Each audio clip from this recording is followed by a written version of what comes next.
Hi, this is Scott Sustachek, your host for CEO to CEO, the podcast from the CEO Roundtable.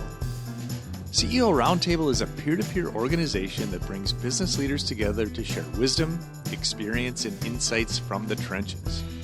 Today's episode is sponsored by IntroWorks, launching powerful B2B brands for more than 30 years. Learn more about them at intro.works. Welcome to this episode of CEO to CEO, the podcast of the CEO Roundtable, and I am so excited today to have with me Bob Warner of Warners Stellian, CEO of Warners Stellian, and there's really so many good things here to talk about today. We're going to talk about family business. Certainly, everybody knows the Warners Stellian brand. It's an iconic Minnesota brand. But we're going to also talk about family and business and growth. And there's some topics we're going to get into today that I think are very relevant to all of our listeners out there who are running and growing family businesses. So, Bob, welcome. Thanks for having me. I'm excited to be a part of this. Well, I want to give you a quick introduction. You're the youngest of 9 kids, so the Warner family was a big family. Yes. Yes, we were. And the other interesting thing you told me is, when you started here, you started from the ground up, which I think is a great story. But starting in delivery and warehouse and learning the business from really that point of contact with the customer of when they get their appliance that they bought from you and how important that is. And I think that I recall from our first conversation how that resonated with me of your focus as CEO on just that part of the business and how important it was, and it's a growth opportunity for you too. Mm-hmm. I do love to engage with the front lines. It's where a lot of my energy and passion comes from. The team that is customer facing. They're just outstanding. They work really hard, and it's just neat to be shoulder to shoulder with them as often as I can. Well, and I think if you've been around Minnesota a while, you've certainly probably been in a Warners Stellian store, maybe own some of their appliances. I know I do. But you've got now almost 500 employees. Mm-hmm. You got 12 stores, just about to open your 13th in Kansas City, a new market for you. So clearly that you're still on that growth path and building the business. I think it's one of the leaders' duties is to identify future opportunities. Kansas City, we're excited about that. It's been in the planning for quite some time, but it's a nice market, about 2/3 the size of the Twin Cities. And we'll be open by the end of the fourth quarter of next year with our first store in the south central part of the trade area. So hoping for big things. Well, and clearly an exciting time for the company. So I want to shift now and really focus more on the family side of this, because I think, as the general public has seen the Warners Stellian commercials, we've seen different family members. I don't think we've seen you on a commercial yet. You'd have to go back a long time. But what I really wanted to talk about is because of the size of your family and the involvement of your family in a business like this, that can always be challenging, and sometimes be challenging in a way that's detrimental to the business and the people who also work in it. But you found a great way to balance this and find roles for everybody in this company with the Warner name. And so I'd like you to talk more about how you've done that and how you've gone about it and some of the things that worked out extremely well, and maybe some of the challenges you had along the way too, because I know those are there. So absolutely, they're there. Well, I think today you touched on it already. We're a little bit bigger team. There's a lot of different roles. If I reflect back 30 plus years ago, we were a much smaller team. You had to really hustle for your spot. Today, we've learned that you take advantage of all the family capital that you possibly can. There's a lot of talent in the family. There's a lot of passion in the family. The skill and hearts that want to serve, quite frankly. Proud to be a part of the family business. And so we have today family members sprinkled everywhere. Service technicians, repairing the appliances, running warehouse and operations, on the delivery trucks, leading our marketing efforts, leading our merchandising efforts, running storefronts, helping with analytics, just and on and on and on. Our multi-housing department where we sell big deals to property management companies and general contractors, things like this. We have 3 family members active, 3 or 4 active in that part of the business. So they're just, it's just really cool for me to see all the touches. Yeah. All the touches. And so you may have a family member reporting to someone who's not a family member and hired in to run a part of your company. How have you navigated that? And because that can be challenging for both parties, right? For sure. Every once in a while the phone will ring. All right, and it could be one of my siblings. Yeah. And they want to inquire about their son or daughter and their position or their role. I think we've matured past a lot of that. Yeah. But it is a balancing act for sure. We consider every member of our team part of the Warner, Stellian family, and so there's bloodline distinction. But it's really, we try to take that conversation more towards you're part of the Warner Stellian family now, and we have key members of our team, so many that have been with us for 15, 20, 25 plus years. They too deserve a leadership opportunity. They're very skilled, they're fair, and our family members, the young family members, have to work under them. That's just the way it is. And I think that mix, as long as we continue to introduce family members into the business, and not everyone's destined or desires to be a leader per se, but that scenarios will continue. Well, and I think that's such a, the way you've been able to bring family members into the company in all sorts of different roles, and not just, CEO, president, CFO, all the C-suite is occupied by a Warner throughout the company. And again, it follows, I think to me, follows a lot the path that you took from the ground up of learning the business, getting to know the organization, that it continues to build the values that you want in the company. Mm-hmm. Yes. And we're already active in identifying some family members that we think are future leaders. There's personal coaching going on. There's extra shoulder time going on. There's all kinds of efforts to prepare for tomorrow, today. Well, and I think that's a good segue into one of the other topics on family that I wanted to cover with you is really G3. Because again, where so many family businesses get tripped up is that generational transition, and the ability to navigate that transition successfully can be very challenging, because the person who may have started the company as the visionary, had the big idea, drove the business from nothing to something, is suddenly stepping back, and then someone's got to fill that gap. And not only have you done that with your generation, but now you're looking at G3 and how do we keep growing this as a family business? Mm-hmm. So if you could maybe just talk a little bit, you mentioned coaching and mentoring, but how are you actively involved in that? And then how do you get your organization around that to help bring that next generation forward? Okay. Yeah. Well, there's 19 full-time third-generation Warners on the team. Wow. 19 of them. So we have our first fourth-generation full-time family member who's a sales associate at our Northeast Minneapolis store. And so it's just that, again, that's just really fun for me. Part of what's made it organic, I think, for me is as the youngest member of the second generation, I'm a little closer in age to some of these folks. Mm-hmm. I have a youthful mindset, even though I certainly don't look it. And I just really enjoy working with this group. So we have some intentional things. We have a all generational meeting.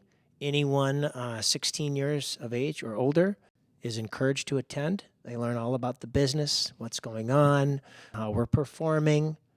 Some of our future aspirations and dreams are shared, things of this nature. We have a Warner Youth Day. So currently, anyone that's 8 years of age or older is invited to Warner Youth Day. They get to drive the forklift. They get to, with good oversight, of course. They do some customizations of appliances. They were able to pick up the appliances on the straps, and we had very light, kind of heavy. We didn't have anything extremely heavy, but they loved that challenge. Trying to see how we move the appliances. There was a visit to our St. Paul store number 1, to see some of the history and where Grandpa Great hung out and bought Stellian Appliance, and where he kept his office in the basement, and all kinds of neat things. So we do that, and then there's a lot of one-on-one touches. We had a formal mentoring program that kind of fell by the wayside. For family members, this was a handful of years ago, and we really wanted the third generation to have more shoulder time with some of the soon-to-be retiring second generation, and those have all taken place now. But before, Brother Jeff and Sister Carla and in particular retired, there was a lot of opportunities to have one-on-one moments and share some of the tribal knowledge, if you will. And so now today it's a per request. And I love to take the initiative. If someone wants to sit down and talk about their career pathing or their leadership opportunity at Warners Stellian and whatnot, we find time for that in a very timely fashion. Well, I think all of those things, lead toward that engagement, and I love the fact that you're trying to bring the kids into the business in some way, which plays out in what you're seeing, that you have 19 family members engaged in some way in the company, because you're helping them learn and grow with the business and really get an understanding of it at a very young age. So, kudos to you, because I don't think that story necessarily plays out in family businesses all the time. Well, Scott, retail is usually it's not on the top of a young person's dreams list. I wanted to be a hockey player like my older brother, or maybe a DNR guy. I had thoughts about that. You didn't want to go sell stoves and refrigerators, right? At some point, the family can see and understand that this is quite an opportunity to be a part of this. It's a strong magnet, if you will, to draw the young people to not only participate. We have some cool stuff. We have an evening crew that loads the trucks, does all the packaging, recycling.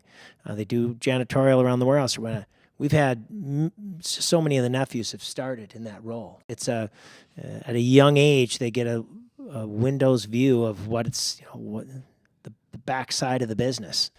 So the things like that too. We want to give them exposure so that they consider being part of the team someday. Well, I think it just gives them a perspective of building that. Do they have that passion for the business and for all parts of the business, not just, hey, I've got a nice office in the headquarters. Yeah, that's right? That's not likely to happen at our family business. The entitlement thing is addressed early and often, and you need to be a worker. The Warners work the hardest. We're supposed to. Our team, everybody works hard here at Warners Stellian. We really hustle for the customer. That's one of our mottos. We want our customer to see us hustling.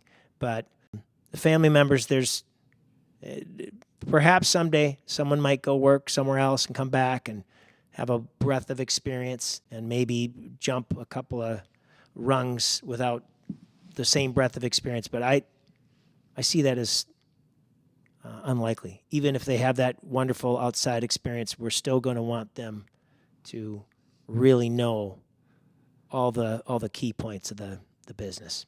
Yeah, it's just I think it's a great approach. And so I want to make sure we have enough time to talk about the third topic, which I know from your growth, you've also built an outside board to help advise you on continuing to grow this business, succession planning, all the big things that boards do. And again, this is an area that I think family businesses can get tripped up on. And so if you would share with our listeners some of the things you've learned on that journey of building your board and bringing in people to help you. Yeah, for sure, Scott. And we had all kinds of reservations. Yeah.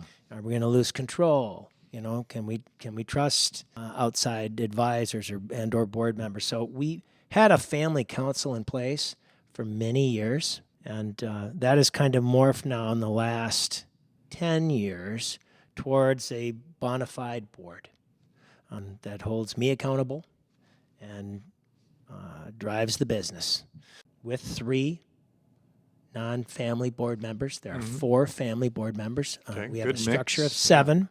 We strategically looked for talent in places that we might be weak. We have outside board members who specialize in retail, store presentation, one more on the distribution side, and then a third member that's kind of focused on real estate. Oh. So it's been a nice kind of, it's been great. It's been really great. We could talk about that a lot. Well, yeah, because and did you, as you started to think about, okay, we're going to form a board, we're committed to this, did you get any outside help to do that, or was it just an initiative you took on your own? Because I think, again, that's where I see a lot of family businesses kind of uncertain on how to put all that together. Yeah, no, we did. And, I have to give kudos to my oldest brother, Jim, who spent his career in finance, accounting, and specialized in family business. And so he brought, when he retired from his firm at age 60, or thereabouts, I'm close with that, he's worked with us half-time ever since. So these last 8-9 years, he's really been able to bring his whole wealth of experience. And he's worked with family businesses like ours, or similar to ours, and just understood the nuances and the structure that we needed. There's a list of things. I don't know if we want to get into some of those things, but it's beyond just the board and that cadence of meetings. It's the buy-sell agreement. It's the stock redemption agreement. It's annual valuation so that there's transparency between the ownership. We have a mandatory stock redemption age 65. Oh. So we want to thank everyone who's been a owner and supporter of the business.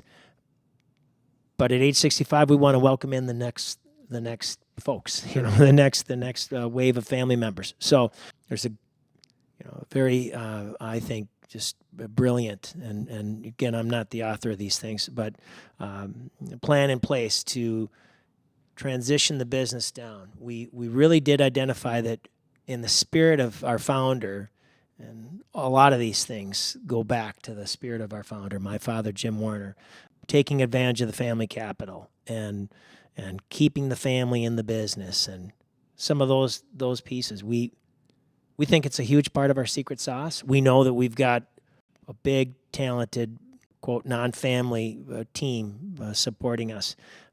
But we do think the family and the family history and story is a big part of the secret sauce. Well, and I think, some of the things you talked about there with, the buy-sell and the mandatory selling of your shares at a certain age, you've clearly thought deeply about the business and how to transition it. And I think sometimes in a family business where you're running hard and you're growing and things are happening and you're working more in the business than on it and shaping it, you might not be thinking about those things. So I think you're bringing up a really good perspective for our listeners to make sure that you're taking the time to do that, because you're building a plan that will succeed for generations here. And so again, it takes that kind of care, that kind of thought, vetting out different ideas and approaches to get to a level that you've clearly brought Warners Stellian to. So, and for sure, and Scott, one thing that I didn't necessarily answer your question in full, but outside advisors as well, for sure. Kind of a second set of eyes. So a team of 2 or 3 other individuals over the course of the years that have really helped us. Even right down to things like titling, position titling. And we're not, they didn't mean much within our organization, but just helping us understand that they do mean something out in the marketplace. And in terms of attracting talent, retaining talent, career pathing. So just a full exercise to retitle all the positions within the company and take a deeper look at that, not just the comp side, but the actual titling, just things like that. We've been busy working towards just becoming a more professional organization. Right. Well, and you've done a great job of it. And I know that the CEO Roundtable has been an important aspect of helping you develop and grow as a leader. You've been in it for a while, and you and I, when we talked previously, I think we share that view of the Roundtable. But I'd like to ask you, you've probably brought various topics to your Roundtable. I'd ask you for the one that stands out in your mind as being significant of where the Roundtable was able to help you really move through a heavy decision. Well, maybe just a little bit of background before I get to that. Sure. So about 2 or 3 years before I became president, now CEO, I knew that I needed to professionalize my performa, if you will. And I knew that I could use a peer group and some advisors and just some peers to help me. And so about 10 years ago, I joined the CEO Roundtable. I've just found it to be extremely beneficial. There's a lot of smart folks that are part of that organization, and they don't all necessarily run huge businesses. Some are smaller businesses where this individual's just so capable in so many areas. I'm like in awe of some of these individuals. And so we help each other with all kinds of things, and the size and the type of business is not nearly as critical as so many people think. Well, I need to be in with my exact peer, industry peers. I'm getting that kind of counsel already. No, you're not. You're not getting it. It's when you bring that, diversity kind of to your table that you're more likely to get what you need. I think the biggest piece for me, if I had to identify one, it was when my personal compensation package was going to change. It was a substantial pay cut, and we got through it. And I really appreciated the counsel. It was a tough topic. It was personal, in a family business especially. It was hard to identify, where some of this was coming from. There, a lot of the heartburn around the entire topic was not necessarily introduced by myself. It was others, and the counsel I received just helped me greatly, absolutely greatly. I'm grateful to this day for it, and that was 3 or 4 years ago, I guess. Yeah. Well, yeah. Well, thanks for sharing that, and I think that gets to the value of that roundtable and those different perspectives that can help you sort of see sometimes through what might be uncertainty, and at least start to put some certainty around it and how you want to approach it. So yeah, I think oftentimes the leader, we know or have a very good idea on which direction we should go or course of action, but we too lack the confidence. We too need that support. When your peer group says, Bob, this is what you need to do. Come on, we've talked about this for 3 meetings in a row. Yeah. We call each other to action, and we instill confidence, and I think we move forward as peers, and I highly recommend it. Well, yeah, and I can't agree with you more. And so now I have 3 questions I ask all my guests. Okay. Okay. So listeners can get to know you a little bit better. Favorite movie? Favorite movie? Oh boy, there's a lot of them. I am a guy that likes to laugh. I'm going to go with Ace Ventura: When Nature Calls. It's an oldie, but that's at the top of my list. Okay. What are you reading now? Well, I just finished a couple, and I need to find a couple new ones. But I just finished a book called Acedia by R.J. Snell, and it was kind of a deep dive on that whole topic of being down, just kind of in a lull, how to re-energize, how to safeguard against some of those periods of dryness or dullness that everybody finds their way into sooner or later, including the CEO. The other book I read was The Heart of Business by Robert Jolly. Oh, yeah. Previous CEO of Best Buy. And so, that was interesting to me. I usually have a good business read and kind of a faith-based or leadership, broader type read going at the same time. The Heart of Business is good because he brings some of those stories of, how he turned Best Buy around. And it's fascinating because, you're on the outside looking in at seeing all this. So yeah, I enjoyed it. My CEO has it right now. I've asked him to read it. Okay. We have a tiny little library here. Okay. At Warners Stellian. We have a business library, so it's primarily books that I've read. I usually put a little message in there. I remember the message I put in this book. I stated something to the effect of, it's ironic that a big business like Best Buy, competitor Warners Stellian, that the leader needed to write a book about the people skills and people-facing skills that's it's just innate to us. It's just, we just serve at a super high level. Mm-hmm. We just care so much about the work that we do and our customers that we serve and the team that we have. And that's his secret sauce. It's all about the people. That's what it is. Not the data, not so much the numbers. Right. It just lean into the people and just hold on for success. Well, and I'm guessing what resonated with you, I remember the beginning of his work there. Where did he start? He went to a store in St. Cloud, right? Mm-hmm. And put on a blue shirt, right? And that's right. What's happening when we meet the customer, which I think is the same message that you've echoed through this conversation. Mm-hmm. Last question is, what's your bucket list concert? Ooh. I just saw Duran Duran at the Minnesota State Fair, and I was so pleasantly surprised. It was a beautiful night. It was just great. Oh, yeah.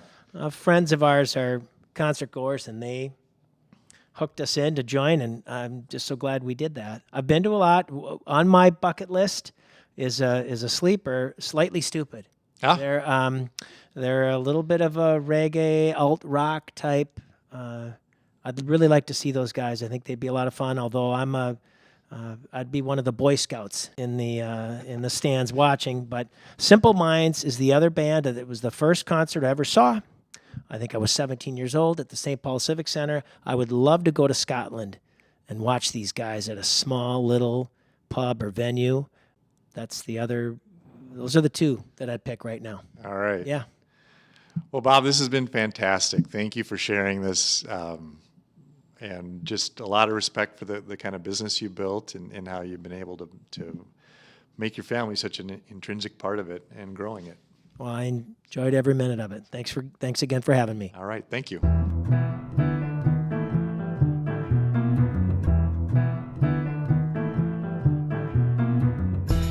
Thank you for listening to the CEO to CEO podcast, produced by Dave Swerdlick and the incredible team at Uptown Podcast Studios. You can find them at uptownpodcast.com. Be certain to subscribe so you don't miss an episode with more CEO wisdom highlighting experience and insights from the trenches. If you enjoyed this podcast, please leave us a review and share with others. If you are a Minnesota-based business leader who would like to learn more about being part of a peer advisory roundtable, check us out at ceo-roundtable.org.